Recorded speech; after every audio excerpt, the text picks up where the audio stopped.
Tonight I was struck by divine inspiration. I realized that I have an important message to bring the Dwarf Fortress community and the speedrunning community. These two communities can have incredible overlap. This is like an industry that is waiting to be born, I'm telling you. Let me just walk you through this pitch, okay? So I wrote this up in a community post. You can refer to it. I'm using it as my notes. So here's my pitch. So you choose a specific task. You can choose it yourself. It should be challenging. It should be multi-stage, but it should not be impossible, in most situations. Your time record starts at the first moment of playable embark, and it lasts until the specific chosen task is complete. So, for example, these are the ones off the top of my head, and I'll walk you through how I'm going to speedrun these. I'm going to show everybody how to do this. I'm going to speedrun these.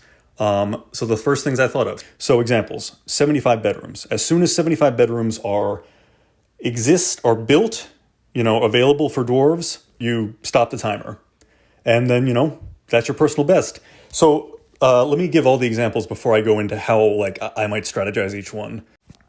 Another example would be 10 berserk dwarves. This would be an interesting challenge because you can't force dwarfs to go berserk. And I said it right that time. I actually had to retake this because it's hard to say. You can't force dwarves to go berserk.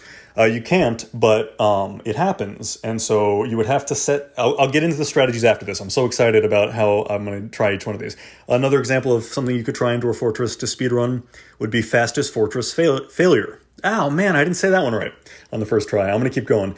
Fastest fortress failure. This would be a really, really interesting one. I mean, off the top of my head, I'm just going to give a quick example before I move on. I'm thinking you would probably want to settle near a volcano. You might want to quickly create some situation where they all fall into the lava or something. Something like that. 50 raw green glass would be, just an easy one. You would try to find some sand, get that production going as quickly as possible. 5 iron ballista arrows. There's a lot of good, assembly tasks where, you really have to create a strong fortress as quickly as possible to meet this goal. And I'll be honest, maybe what kind of gave me the brainstorm is Against the Storm, which I've described before as slightly Dwarf Fortress-like, has these tight time limits and these specific things that it asks of you. And I found that very addictive and fun to do. So this is how I'm breaking this into Dwarf Fortress, I'm telling you. Another example, one bound book, because you'd have to set up a library, you'd have to have scribes, there would be a lot of steps. Let me walk you, now that I've given you all the examples that I had off the top of my head, and if I jumped around too much, just check my latest community post. It's more structured. You would think I would be able to just read it like a script, but I swear I'm looking at it right now and I'm trying, and I'm still improvising easier than I'm reading it. So I know what you're thinking. You're saying, well, Dave, the problem with this is that if you speedrun something random, nobody else is ever going to try it. So you'll have the world record, but what does that matter? It is my assertion, because my thesis here, that I am going to make at least some of these look so fun that you are going to try the ones that end up to be the most interesting. And especially if I struggle with it, let's say I try the 10 Berserk Dwarves challenge.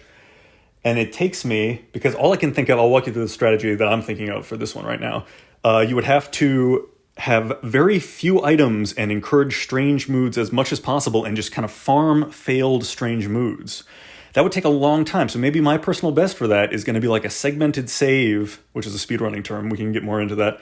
It might be a segmented save that takes 3 hours. But then maybe when I just said that, you said, Dave, I know something about Berserk Dwarves that you don't know. I can get that down to a third of your time. Now it's a competition. That's just an example. I'm not saying the Berserk Dwarves thing is going to take off, but I bet I can find some really fun stunts, and I bet other people are going to want to try them because I bet other people can do it better than me and they know it. So I am going to experiment with this and report back. This is important. This is where I need your comments. I need your advice. Can anyone think of a good timer that I could use that might be easy to automate or attach alongside Dwarf Fortress? Because if you're watching this from the speedrunning side, then you know about splits. There's important timers that, start as soon, ideally automatically, as soon as the player has control, it detects that and starts the timer, and then you can hit a stop button and clock out or something like that. So does anyone know of an app that might work with Dwarf Fortress? I know that's kind of a big ask. I'll do my best.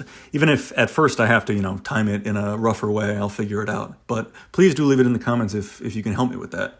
Let's see, did I have any more notes? So another thing I was thinking about was as a alternative. We're going to start with vanilla, of course. No DF hack, no craziness. We can even agree on like some standard settings because, you know, you can change game settings that really help you cheat. So, you know, to make this work, we'll have to agree to like certain ground rules. But I was still thinking about possibilities like you could start the timer from the moment the world is generated. I decided we probably can't do that because there's going to be loading screens. Different machines are going to process through those different loading screens at different times, basically. The way we're going to want to do it is start timers in the map and then just like with as little saving or anything that pauses the game as possible. I mean, we'll have to figure this out as we go, but I'm going to do it. You're going to see videos from me. I'm going to pick some of these, or if I think of an even funnier one, I'm going to try that.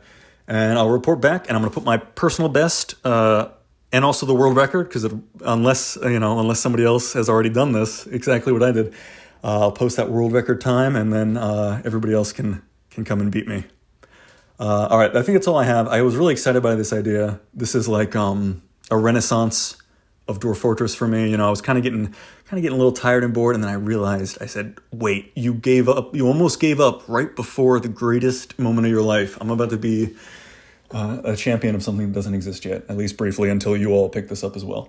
And I hope you do. I think this really could be fun. That's all I got. If you made it this far, don't forget to like and subscribe and comment. We're still trying to grow the channel.